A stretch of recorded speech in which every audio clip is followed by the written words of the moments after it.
Kuidas läheb seekord? Kas suudab Harju taas siin punkte röövida või jätkab Levadia siis võiduteel seda hooaega?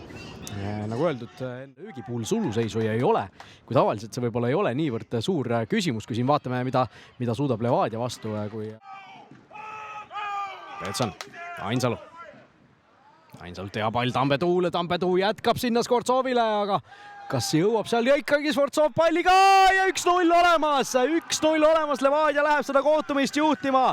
Skvortsov ja Tambetuu kombineerivad, Ainsalu tuli see pall sinna väga hea ettepoole ja täpselt niimoodi nagu eile ka Kuressaares vastu tuult mängib võistkond läheb mängu juhtima või noh, seal küll läks mängu esialgu juhtima küll alla tuult mängiv võistkond, aga mõlemad poolajad võitis siis vastu tuult mänginud võistkond siin ka. Levadia salvab esimesena, salvab suhteliselt varakult juba 8. minutil ja vaatame siis kordusest üle, kuidas siin täpselt see pall sinna Skvortsovile jäi, sest tundus juba korraks justkui, et see olukord on läbi.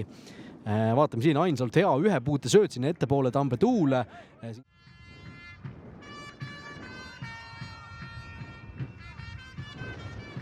Tuleb seekord madal pall ja 1-1, nii lihtsalt see asi käibki. Abdul Binate paneb palli võrku ja kavalalt nüüd anitati Levadia ära, tundub. Kõik ootasid justkui seda kõrget palli sinna tagumisse posti Lauri ja teiste pikkade meeste peale, aga mängiti hoopis pall lühidalt lahti või noh, mitte lühidalt, vaid sinna esimesse posti madalalt ja Binate torkab palli väravasse ja seis on 1-1.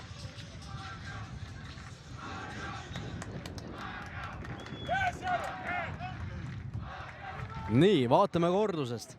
Kõik on ikkagi hästi. Et see üksikud sentimeetrid seal mitte midagi olulist ilmselt veel, kus tõesti pall on tuule alla võtnud ja siis läinud, aga siit võtab tuule alla Tambetuu ja siin Vainule superjalatõrjega toob. Kätte päris ei saanud. Iboro. Pall ette Tambetuule, Tambetuu võitlus Järvega kukub. Ja siit tuleb punane kaart!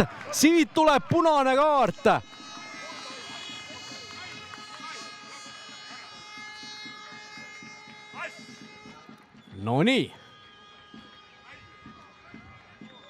Siit tuleb Juri Frischer, ei mõtle pikalt. Ja kas nägi siin, et ilmselge värava võimaluse ära hoidmine, see oli napilt kastist väljas see olukord. No selline veamoodi asi seal selgelt oli ja kui seal on viga, siis see, et sealt punane kaart ka tuleb, ei ole selle olukorra siis ohtlikkust arvestades teab parem kaitse, nii et positsiooni mõttes 1-1 vahetus, aga siin on karistuslöök ja see löök lendab värava katusele. Ja sööd Tambetuu, aga napilt mööda väravast. Või Harju tuleku kinni, siit aga on nüüd Levadia tulemas Tambetuu ääre peal. Läbi see löögile selle koha pealt ja ohtlik olukord peaaegu tulemas. Laur tõstab palli teise poolde, mida Saliste nüüd teeb ja siit tuleb löök veel kriisilt, aga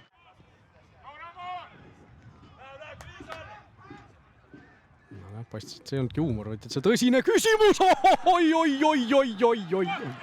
Oi, kuidas jõuab see pall nüüd võrku. Ei taha mitte kuidagi minna, mitte kuidagi ei tahtnud see Levadial see pall väravasse minna ja siis saadab Frank Liivak paremalt äärelt senderduse taha risti.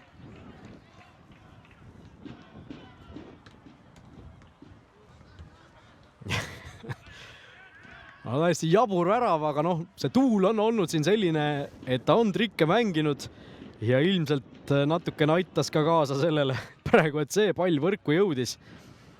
No ei usu mina, et Frank Liivak sealt löögile minna tegelikult tahtis. Midagi siin naerab ka kohtunik Frischeriga. No või siis minnakse siit hoopis veel lööma. Skvortsov lendab kasti välja, lööb ja millise värava lööb Max Skvortsov. Nüüd on väravaluugid avanenud. Väravaluugid on täiesti valla ja need ristnurgad on kuidagi jube vabaks jäänud praegu naljaga öeldes. 3-1. Levadia paari minutiga lööb 2 tükki ja Skvortsovil täna 1+1 kirjas. ja see mees on tõesti suurepärase hooaja alguse teinud, on saanud seda usaldust ja nüüd lööb veel sellise maasika siin otsa ka ja tundub, et nüüd on küll Harju siin täna ära murtud Levadia poolt.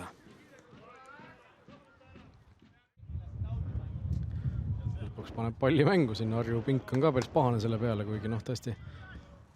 Kus nüüd jällegi Tammik tuleb teravalt ja Valner lükkab rusikaga palli üle. No nii, Harjul veel üks olukord siin tekkimas, läheb kaugelt löögile. Nokib veel, aga 5 üleminutit on täis. Juri Fischer vilistab enda Premier League karjääri esimese mängu pärast päris pikka pausi lõppenuks. Nii, Maximilian Skvortsov on meie juures nüüd Levadia täna 1+1 kirjas, nii värav kui värav sööt. Võta see mäng kõigepealt oma sõnade kokku. Harju vastu siin laagris on teil alati vist kuidagi päris raskelt tulnud, aga seekord tuli. Jah, no neil on head fännid ja nad aitavad, ma arvan, palju neile. Ma arvan, mängisime hästi. Vastas meeskond sai kohe punase kaardi, nii et meil oli veits lihtsam ja proovisime läbi äärde murduda ja ma arvan, toimis päris hästi meil. Räägi enda rollist natukene. Täna sa olid justkui seal täitsa ründajana mängisid või millised need sinu instruktsioonid olid, mis peatreener sulle andis täna? No number 9, nagu paremalt poolt ja see, mis treener ütleb, ma teen. Nii ongi. No eelmistel hooaegadel said natukene vähem võimalusi, seekord oled 2 mängu nüüd alustanud, oled ka väravaid kirja saanud, väravasöödu kirja saanud. Mängid praegu elu parimat jalgpalli või? No ma arvan küll, jah. Nagu meeskond teeb kõiki, et mind arendada ja mulle väga meeldib, mis mäng meie uus treener tõi meile, nii et jah. Millises positsioonis sa ennast nüüd kõige mugavamalt seal väljakul tunned? Kui nüüd ründajad Vendellid asjad terveks saavad, siis liigud tagasi keskväljale või ikkagi noolid seda kohta seal täitsa tipuründas? Ei, no ma arvan, kui treener paneb mind, seal ma mängin. Nii ongi. Nagu päris, no kõige rohkem mulle meeldib, ma arvan, 10 peal mängida. Olgu, aitäh sulle ja palju õnne veel kord. Nii ja meie juurde on nüüd peagi tulemas ka Harju JK väravaht Jan-Marti Vainula. Jan-Marti, raske mäng oli täna. Kõigepealt, kuidas seda mängu ise kokku võtad? Kuidas Harju vaates see asi täna kulges? Ma arvan, et alguses olime natuke uimased. Siis lõime tagasi värava. Lasime ise lihtsalt ka ära lüüa. Siis muidugi punane kaart muudab alati mängu. Pidime tegema omad korrektuurid. Ma arvan, poisid näitasid head sisu. Kahjuks lõpus löödi 2 tükki ära. Nii selline võitluslik oligi. No räägi täna üks faktor, mis meid praegugi siin natukene segab, tuul. Kuidas sa selleks täna valmistusite? Tulite kohale, saite aru, et see tuul on. Kas panite mingisugust strateegia sellest lähtuvalt ka täitsa paika? Otseselt mitte võib-olla, aga siin laagris on kogu aeg sarnane tuul. Samalt poolt terve nädala, nii et me oleme vähemalt harjutada saanud. Aga ütleme, enne mängu mõtlesite välja, et kui nüüd mündiviske võidame, et kas siis kumma poole valime? Kas pigem mängite esimesel poolel alla tuult või teist poolega nii-öelda tagant tuulega? Mõtlesime, aga me vist kaotsime mündiviske, nagu ma aru sain. Et oleks te tahtnud teist poolega ja teistpidi mängida? Tegelikult mitte, meile isegi sobis mõnes mõttes see. Okei, no ise oled nüüd Harju esiväravaht ikkagi sel hooajal 2 mängu teinud, juba korralikku mängu. Kuidas ennast uues rollis tunned? Eks mängida on alati tore, et ma arvan, mängud on olnud rasked, mõlemad võitluslikud. Olen saanud näidata, mida ma oskan, aga ma arvan, et tore on võistkond aidata. Kui kaugele sa nüüd täna need kõige kaugemad löögid sealt oma karistusest lõid? See oli teise karistusalasse välja ja oled sa varem nii kaugel löönud siin? Nagu ma juba ütlesin, siis siin on suht sarnane tuul. Et jah, jalga on. Pall lendab, tuul oli ka abiks. Lendabki kaugele pall. Frank Liivaku väravast ka natukene jõudsid sa temaga ka korra konsulteerida. Oli see nii-öelda koba või üritasidki ta peal lüüa, tead sa? Ma ei tea. Aga tuli välja nii, et läks taha rist. Ristnurgad on alati vabad, nagu öeldakse. Olgu, aitäh sulle, Jan-Marti ja